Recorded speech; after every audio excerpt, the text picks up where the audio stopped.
Okay. Remote room. Yeah, I got this. Me. Early. Are you ready? I'm remote. Okay. I guess I like. I'm going to read you the selfie. Yes, let's go. Good afternoon, everyone. I'm going to call this meeting to order. I'd like to welcome our board members. Hi, Julie. Thank you for joining us. I know that your mobility issues are not great, so we appreciate you making the time. I'd also like to welcome our entire team from both teams, as well as introduce Rakiba Kibria, who's our new philanthropic liaison in the Chief of Staff office. We're very excited to welcome her. And I'd also like to introduce Brittany Castle, Associate Director of Development for the Mayor's Fund, who happens to be the new officer to the Board of Directors, acting as Secretary. See. So thank you both for your service. We're excited to have you here. Just before we get started, I wanted to quickly go over the agenda. We'll be doing a brief overview of the philanthropic convening that we had. We really appreciate everyone's participation and have gotten a lot of positive feedback from the event. Mahmoud will be doing a budget overview where the board will get to vote on the budget for this upcoming fiscal year. And then I will just be doing a quick update, as we look forward to our time together with the board of directors. And with that, I'm happy to pass over to Rakiba. You like, Sai? Hi, folks. So for those of us who couldn't join us on May 19th, it was such a strong convening. We had representatives from all over the city and philanthropic leaders. More than 35 leaders expressed interest for deeper collaboration with the administration around affordability, opportunity, and community well-being. So yeah, definite strong appetite for partnership. There were a lot of questions as well, right? We have to really earn the trust of these philanthropic leaders and the ecosystem through execution. So a recurring theme that came up was the need for visible results, constant delivery to rebuild confidence in the administration, and demonstrate that a partnership between the city and the philanthropy ecosystem can really lead to action. They were really pleased with this new role as a philanthropy liaison because clearly philanthropy wanted a clear front door. So funders continuously emphasized the need for coordinated engagement, clear points of contact, and a more unified approach to funding across city agencies and city hall. And there were some interesting questions too. There was definite interest that extended beyond grants. So there were several questions about impact investing and impact capital. So some leaders raised opportunities around innovative finance, donor advised funds, and other catalytic tools to help with the city's priority and the affordability agenda. And, finally, there was strong interest and just strong accountability from the community and saying, well, where does community fit into all of this? Where do grassroots organizations fit into all of this? So funders highlighted the importance of community-informed solutions, trust-based approaches, and they want to create pathways for residents and CDOs that represent New York City to help shape the priorities as we build them out. Um, so, I mean, all in all, the convening really confirmed that philanthropy is eager to engage, and not just simply as a funding source, but as a trusted partner. And they want a thought partnership collaboration to co-create and really help deliver a city for New Yorkers that all can afford. I have a couple of the next 90-day steps that we highlighted during the convening is obviously to have targeted follow-ups, which we've done, and almost many of them responded back asking for continued communication, meetings, so on and so forth. Some of them have already been scheduled. Um, Coordinated strategy and action steps are across the deputy mayor's team. That's information that's been happening even before I started as the philanthropy liaison, and the DM teams are really eager to see like what are the through lines and how best to come together under the four focus areas and beyond those. There's some priority memos shaping up in the focus areas of childcare, housing, food security, and community safety, and those will be co-created what the deputy mayor's teams. And another development is, this impact capital curiosity, definitely a learning opportunity for us. And we'll be engaging with some impact capital consultants to help us figure out, well, what are those opportunities, how best to engage the impact investing community, and so forth. So in the immediate, we have the childcare briefing coming up, the final week of June, I believe. And obviously, there's more engagement and more briefings to be scheduled for the other focus areas that were unveiled on the 19th. Great. Thank you, Rakiba. Would any of our board of directors like to comment on the convening or any additional thoughts you had following the events? Is the childcare event a fundraising event or like a get to know the work event? Are you or a combination of two? How are you thinking about it? There is an ask at the very end, but I think this roundtable is really meant to, what are the concrete details behind the strategy that was presented when the Action Fund was released, right? And what are they seeing as the challenges, the opportunities under each of the 5 verticals within the Child Care Action Fund? We're hoping to get the practitioner at the roundtable to speak. So someone, a community provider perspective. So it's really for the philanthropic community to really understand all the multifaceted elements of acting on the 5 verticals, and hearing directly from some of our providers as well. And it's virtual. Yeah, and Or because they want national. National funders to Yeah, right. Yeah. Okay. And yeah. And I will say you did just have one on housing with just a few funders who expressed immediate interest in kind of supporting the work that we presented at this convening. And so we were able to kind of gather them quickly. Rakiba and I attended. And it's fascinating how quickly, we can move once we have our priorities kind of laid out like that. And that's what we're hoping to do with some of these, targeted briefings, is just bringing interested parties together to hear directly from the deputy mayors and their team. And also, of course, at the end of all of these, there will be a dollar ask as we try and raise money for all of our priority buckets. Just sorry, follow-up question. You mentioned like on the different issues that you're going to work with deputy mayors, housing, public safety, childcare, etc. In those dockets, are you going to be like a global number in the specifics? Some of the feedback I've gotten is like even with the World Cup, like we need this for this particular thing, like for mural tools, I can't really remember. Like whatever, it's just helpful to get the So- overarching. like the overarching, like we need 20 million. I'm making up a number for public safety, but for this particular initiative within that, it's cost us Yeah. 350. Yeah. We have some of those rough numbers, and now we're also backing into them. Specifically, as we look across the grant to impact capital continuum, like what is the sequential, how do we want to position it, what to prioritize, and are those numbers the right numbers? So yes, it'll have the meta number of like, here's within the focus area of, let's say, housing, but within housing for acquisition or for rehab or for tenant capacity, CBO capacity building, it's ABCD. Okay. Thank you. Any other Bundy? Yeah, Rakiba, Ibis is going to continue. And so that's actually my question is, are most of the conversations around fitting into existing grant programs? Are most of the conversations around having a special exception being made for? Because like within the As I think about how foundations typically operate, how they pick it up. great question. Great question. I don't know if the foundations know themselves, and it depends, right? Because some of these philanthropic leaders do have portfolios that are very closely aligned to our current focus areas. Some don't, right? And in those cases, does it belong in special projects, initiatives, or the CEO's discretionary portfolio? Perhaps. We haven't gotten quite there yet, because right now what our research on the back end shows, there's clear alignment within the 4 areas that we unveiled. So we haven't quite gotten to like, oh, if we don't fit here, do we fit somewhere else? Thank you, Lane. Okay. Thanks, Rajiba.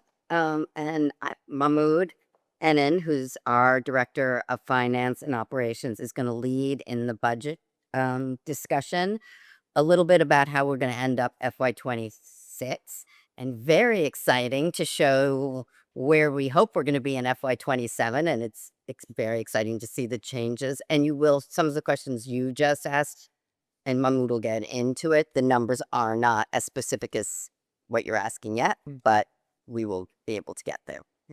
Take it away, Mahmood. Wait, could I, is it okay I sign up? Yes. Thanks, everyone. Hi, good evening, everybody. My name is Mahmoud Darin, and just as Kate mentioned, I'm going to go through our budget for FY27, fiscal year 2027. Really excited. My team is here. And one thing that I'm also excited about is that cap that he's wearing in the game that we are going to go through this evening. It's a lot of excitement in addition to presenting the budget as well.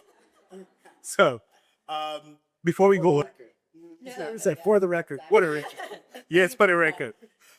Before we go into the budget, just wanted to take a look at this fiscal year, which started June 1st through, July 1st through June 30th. And we just want to see where we at. So we can go to the next slide. So basically, looking at our revenue performance, we started the year with a budget of 11.3 million. That's what this year's budget was. And through May 31st, we have generated about 8.5 million. And we hope by the end of June, we will generate about 12.53 million, which would exceed the approved budget by $1.2 million. Looking at the program expenses, traditionally our program expenses match our revenue throughout the year. This year, where we are about 5.6 as of end of May, and we are hoping that by the end of the year we would spend about 7.6 against our budgeted 9 million. If we come to our administrative expenditure, we are a little bit over in our administrative expenditure. That was because we had a few changes during the year, but we'll be able to cover it by the end of the year. Our cash position, which is just telling you where we are at, where the mayor's fund is, it's our cash position is about restricted funding that we actually have available. We have about 13.6 million in the low risk investments, and we have about 4 million in our operating account. The reason why I wanted to highlight this is that we do have, these are all restricted funding that has accumulated over years, and it's in an investment account. And Wendy here knows more about that than me. Is there any question on that? What happens if you do run a deficit? What happens? We would not run a deficit because In the scenario where it does happen, it's not like the city budget that you can't run a deficit. we have our admin account and we have the program account. The program account is driven by the fundraising and initiatives. Now, our admin account, we have a contract with the city that gives us about $700K every year. We support the rest of the admin by admin fees from the funding that we get. Then, based on the interest that we get from the low risk funding, that is how we support the admin fund. So we budget ahead, and if there's any deficit that we anticipate, it will be covered by the interest funding that we get. Yeah. Now, this is just a visual of what I just talked about. All the way on the left side is our budget for FY 2026. The fundraising budget was 9.6 million, operations was 1.6, and the total budget was 11.2. Going all the way to the right, you can see that the amount that we received, the amount that we committed, and the amount that we received plus committed is 12.5, which we anticipate by the end of the year we're going to get. So our surplus on fundraising should be $1.2 million. Then just want to bring in our development lead to just talk a little bit about the grants that we have applied, that we are pending sponsor response, because this is also part of what we do, right? So Ben, can you just say a few words about that? Yeah, so the 5.5 57 and pending grants represents our pipeline aimed at scaling our programs across pillars such as workforce development, youth empowerment, capacity building, as well as capital improvements. The total is anchored by several larger opportunities currently under review, like a $1.5 million application for our climate solution proposal that Shannon worked on, as well as a nearly $800,000 application for a restorative justice program. We expect a lot of these decisions to be coming through within the next 2 quarters. More to come. Thanks. Thank you. So now that we've talked about what the 2026 looks like, we want to dive into what we are expecting for 2027. Right. So Sorry, was it too early?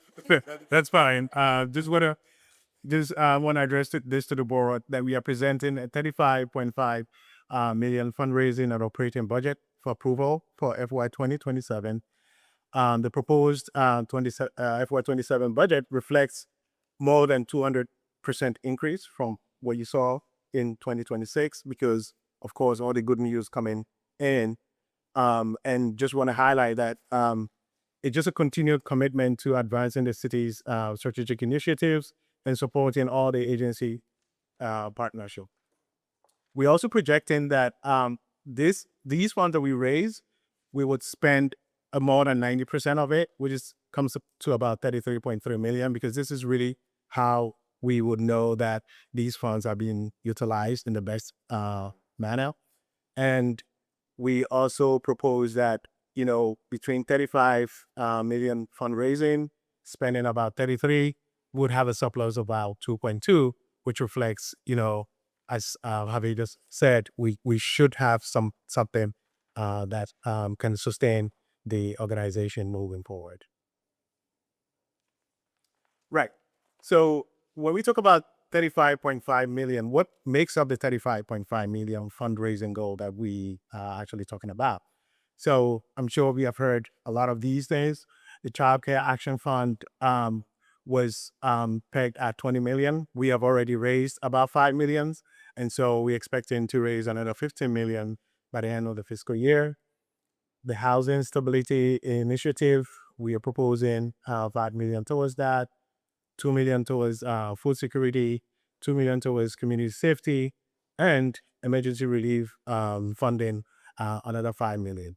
So in total, for strategic initiatives, we are looking at about 29 million. And can we go to the next one? So just want to note that this is a flexible budget because there are still priorities that are going to be announced for FY 27. So maybe down the line in future board meetings, we may see an adjustment to this budget. But I would request Bikiva to talk a little bit about the priorities that have not been announced yet. Yeah, I can see it as. All right. So obviously, as we've discussed, what we presented at the philanthropic convening is just the beginning. Each deputy mayor will have a different portfolio. We've kind of listed these things just to give you an idea. I want to just emphasize that this isn't all of it, right? There were things that come up. We just thought it would be easier to kind of bucket things that we're already thinking about. Obviously, climate, the environment is something that many funders are interested in. It's a priority of this administration. Public realm innovation, pothole politics, the mayor talks about this often. How are we making sure that spaces that people, New Yorkers, utilize every day are being invested in? We were just having a conversation about backboards and basketball courts and little things like that that really improve the quality of life of New Yorkers across the city. Workforce development, it's something that we really wanted to squeeze into this philanthropic convening, but as you saw, we ran out of time, even with the matters that we were speaking to. Workforce development is going to be a big priority for Deputy Mayor Julie Su and her economic justice team, and it's something that we're working to present a bigger plan for. And of course, arts and culture, another big topic that we continuously Kate, Rakiba, and I hear from funders is that they're really interested in art and culture. And so how can we kind of work with the Department of Cultural Affairs in some of their projects and some of these pilots to ensure that we're kind of connecting these funders with the work that we're doing in that space as well. So these are just 4 of the buckets that we're looking to explore in the near future, but there will be more. The one thing I would add there too there is interest and appetite from the philanthropic community to support enterprise level just capacity strengthening, that may not fit squarely within these buckets, but enables us to innovate and pursue these buckets. So that in itself will garner additional fundraising support. And the other say, So something around like, let's say, technology, not squarely, but technology is used in all of these buckets, right? So yeah, the like what are the enabling systems that are necessary? Funders are already asking us those questions, like how do we help you? How do we advance goals? How do you support? And they're kind of the infrastructure that allows for all of these focus areas to take shape.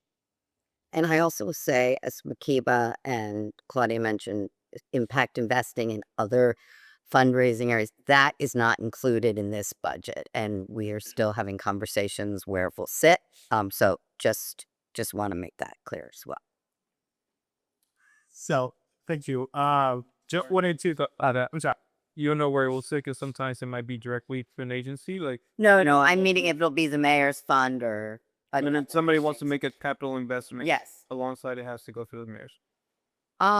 That's Does not necessarily. So that's where, fundraising, and we are the 501c3, but in that capacity, it may not. be. And I will say the money that we're discussing is the dollars that will flow through the mayor's fund. So there will be That's some, right. values aligned investing, obviously impact investing that will be separate. But this specific number that we're talking about is directly dollars that will flow through the mayor's fund. Right. This is our budget. Mm-hmm. Exactly. Could I ask a quick question too, just around public realm innovation? I wonder because I definitely see housing and childcare represented on the previous slide, but is there room or interest in transit related? Just thinking back to one of those priority areas, I hear my students saying, those, transit concerns around buses, or is that something that the mayor's fund isn't? Maybe that falls under another bucket around innovation and transit as we try to achieve that priority area as well in the administration. I just wonder if that might fall or if that might not be an area for the mayor's fund around transit or equitable transit. I will say, just speaking from the mayor's city hall side, transportation is obviously a big priority for the city administration. And we have a lot of key investments that are flowing through the Department of Transportation. That said, Department of Transportation does fall into the public realm. It's just by nature, right? As is the Parks Department. And so all of these are things that we're keeping front of mind as we explore what could be done. Okay. But as you've seen, the mayor is really committed to improving bike lanes throughout the city. Yeah. Right? How can we make this a more transportation friendly city? And of course, it goes without saying, fast and free buses, which continue to be a big priority for the admin. So yes, it's a great question. I will say transportation is being kind of moved forward on the city side, but we will make sure to include it as we think through what public realm innovation and investments looks like. And as Mahmoud mentioned, in already this budget, as we're trying to predict what's going on, it may be changing, and there will be other things we will fundraise for that may not be mentioned right now, but we will continue to have this. Will be a continuous conversation. Sounds great. Sorry. That's right. It's interesting. So just to go back to the budget, the budget that we are presenting is broken out into two strategic initiatives, which we've just gone through. But just wanted to highlight that this ongoing program with the agencies, with the city agencies that the Mayor's Fund is actually supporting. And we do have like multi-year grants. So these are programs and projects that's already ongoing. And we have, we have support, we have pledges that are already in place that we can start 2027 with. I'll just call on our director of program to just highlight a few of those ongoing program support that we are already committed to start the year with. Shannon. Hi guys, I'm Shannon Allen. I'm the director of programs here at the Mayor's Fund.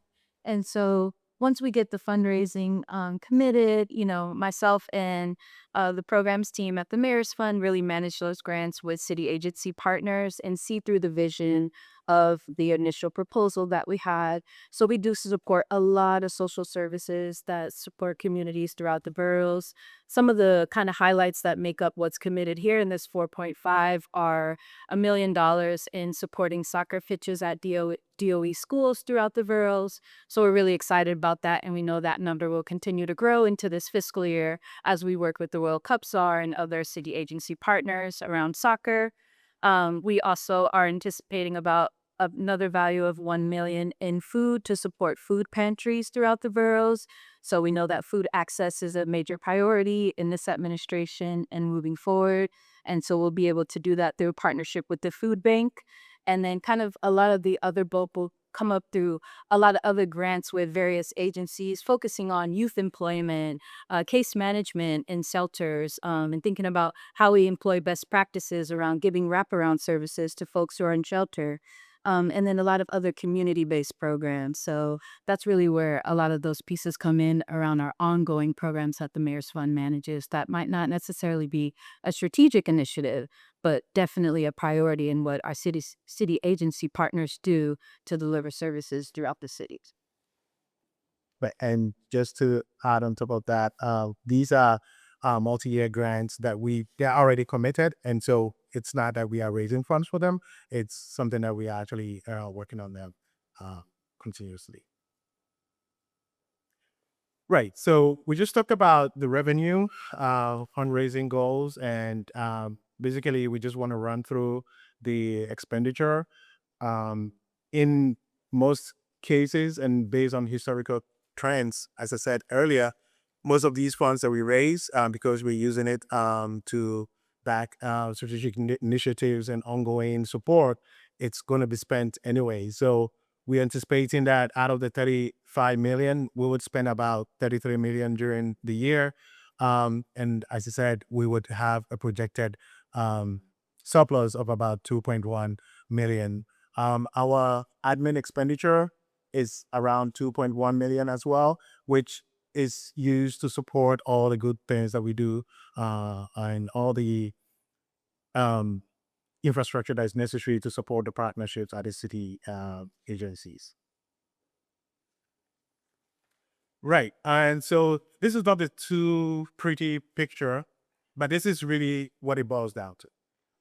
These are the numbers. Looking at our revenue, I'm talking about our revenue from fundraising, looking at ongoing programs, what the total is, then our administrative expenditure, or administrative revenue. So this is what makes up our administrative revenue, contract from the city, interest income, and something from the board of advisors, which we're still going to talk about, and administrative fees from the funds that we have raised. So this is a breakdown of our revenue and expenditure. As you can see, we're also projecting a net surplus of about 2.1 million. On the other side is just showing our total revenue against our total expenditure and our net operating surplus. I would stop here and pass it over to Case. Questions? Any questions? And you also all have an appendix, which is not just for your history for the last 4 or 5 years. I think they had just the history of the Mayor's Fund. And I just want to say how, obviously exciting it is, the jump from 2026 to next year, what our budget is. And this is a fairly conservative budget, and we went through it, that we feel very comfortable with these numbers. So the chances are the budget could be a lot behind it as well. Before we approve, any questions from Mahmoud or anybody? Is there any examples you can share or what the in-kind contributions has looked like? Yeah, so just as Shanike gave us And so we partner with our development team, and so it can really look like in kind as far as goods for events. We've supported emergency services as well and deploying out supplies to communities in need. When there's special events as well, we might do in-kind for spaces. Maybe we're hosting a convening or a conference around policy sharing and best practices amongst agency partners.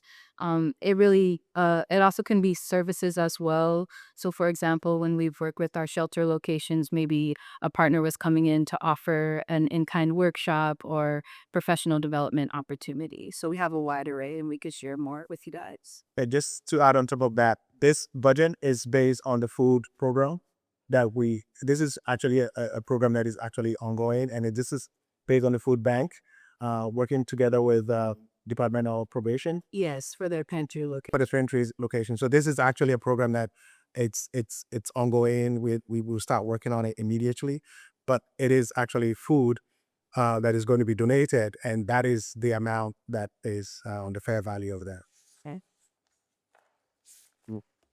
And Sinead, did you? Yes, I think as I was reviewing all the training right down, I also saw that maybe in the past there was funding allotted to support folks affected by fires in the Bronx. Is that still an item for the upcoming year, or does it change depending on the emergency? Do you know what I can speak to Yeah. that. So, in the past, for the big emergencies, and I think the 4 we listed was, and that Bronx fire Yeah. was unfortunately the deadly. They're talking Yes. about the one Yes. where, and obviously Sandy, Bronx fire, Silent Yeah. Seeker, COVID, Hurricane, Sandy. So most of those, that was money that was raised at the time, Okay. after. What we would like to do, which is really, as you saw in the budget, is create a $5 million or more relief fund so that we know if we have a major event like this, we are going to be able to raise funds. But we have other events, the Bronx Fire that just happened before. We've had the floods that just happened 2 weeks ago. We've been asked to support, and we don't right now. Unless we fundraise, we don't have the money accessible. So that's the goal, that we would like to have a relief fund. We are going to be working with the Office of Emergency Management this week to really figure out how to fundraise for that. And I used to be in disaster management, and it is actually makes much more sense to have raised the money before the disaster than after the disaster. It is worth a lot more that. So I think that's And that's just note the Mayor's Fund have also provided in the past one-off support to individual New Yorkers. If they're recently, tragically, a child, died recently. It was a DOT incident, right? And the family couldn't afford the funeral cost. Mayor's Fund steps in to support that. There was flooding that unfortunately was too much that we couldn't cover, but in Hollis, everything that happened, right? How can we support these New Yorkers at these events that might not be as large scale as these? Of course, when, though we would hope another COVID doesn't happen, when a COVID or a Sandy happens, we're able to garner money very quickly. We, to Kate's point, want to ensure that we're ready for big and small emergencies. Just a quick question about our role vis-a-vis the budget. This is great. I appreciate all the work. But it's very top line. And so just what's our responsibility in terms of like a breakdown of funding? Which sources is it coming from? Expenses as well, looking more deeply at that stuff. I think the expenses, and Mom would jump in, the expenditure, I don't see, the expenditure, it looks very top line, but it's pretty easy. That really is what it is. We get from the city's free rent. Our expenditure, about 85% of it is payable. That's really it. So that's pretty easy to explain. As far as the fundraising part of it, I think where we look to the board, and when we get in a situation where we can, what Javier, what you were saying, is really break down these numbers and have a real scope of work. That's where we would love to come to you with questions about that, with questions about fundraising, with questions about the numbers. As in any fundraising budget and your own fundraising, it's a little hard to actually predict what we're going to raise. I mean, and as I said, I really feel like this, and I think Rakiba and Claudia would agree, is a pretty conservative budget. I think we hope and we believe that we can do much more. Yes. I don't know if that answered your question, but Right. And just to that if at any given time the board requires any breakdown into any expenditure, I think it's our job to provide that. Just this, as you said, is very top level, but down maybe we have the next board meeting, if that is required, we can provide a financial snapshot of where we at the breakdown of whatever expenditure we've made. And just one more, Peter was here, who's our CPA. In the fall, the next board meeting will be our audit meeting, which will it's not always the most lively meeting, but that will go into real detail. I'm nominating Tony for it. Yeah. The auditor. Sorry, I get taken out of the next GAN. Sorry. Lines in the fall. Yeah, that's not till The fall. Wait, any other questions before we approve the budget? I have a question that open pulse Jenny. Yeah, so looking at the breakdown normally for FL 27 costs, foundations, individual and corporate is similar to previous years, or if most of the growth is anticipated on foundations? It is anticipated to come from foundations based on the information that we have now. Okay, thank you. But can I also say we're hoping, my goal would be to also have, and I think we're seeing it already, a lot more individual family offices. We're seeing a lot of interest in that right now, and that has historically not been a large portion of giving for the mayor's fund, but I really think that's going to change.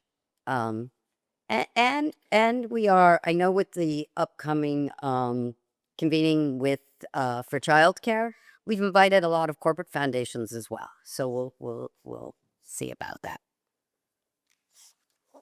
Anything else? Okay, can I just somebody approve one? I'll make a motion. Motion. Is there a second motion? Has it all approved? Say aye. Aye. Okay, the budget is approved. Thank you. Yeah, you want to. Yes. So thank you. Very exciting that we have our first approved Mayor's Fund budget in this administration. We thank you all for your collaboration and coordination as we kind of kick this off. Just looking forward, obviously very exciting. I've sent an email about the Board of Advisors. We will set up a separate meeting towards the end of June so we can go into greater depth on what that composition is going to look like. But I did include a survey, and we would love your ideas. If you can send them to us and fill out the survey that Kate M in the back so graciously created by June 15th. It would help us to kind of start building out the profiles of who we plan on appointing. And obviously, as Rakiba mentioned, we will keep you posted on dates for specialized funder briefings, if that's of any interest to any of you, as we kind of dig deeper into these specific priorities, as well as sharing opportunity memos and the progress we make with Impact Capital, which is obviously a new space that we're entering. So it's definitely going to be a learning experience. Rakiba, thankfully, is much more of an expert than I or Kate, and is really going to be leading the charge on that. So we look forward to seeing what we can get done in that space. And then next is just upcoming board dates. We want to make sure that we give you these dates far in advance. The next one is going to be Kate. I look to Kate. I know. We have them. You have them in here, and I'm gonna put them on your calendars tomorrow. So it's September. I don't know they're in here, but anyway, it's in September. Oh, it's the second day. Second base. Thank you guys. I know they all organized so well, and I'm Yes. Okay. Thank you. So second September 16th, same time. That will be probably the audit review, if we can get it done in time, right, Peter? Yes. And then December 16th, maybe, and then Wednesday the 17th, and then again June 16th. These are the 4 mandatory meetings.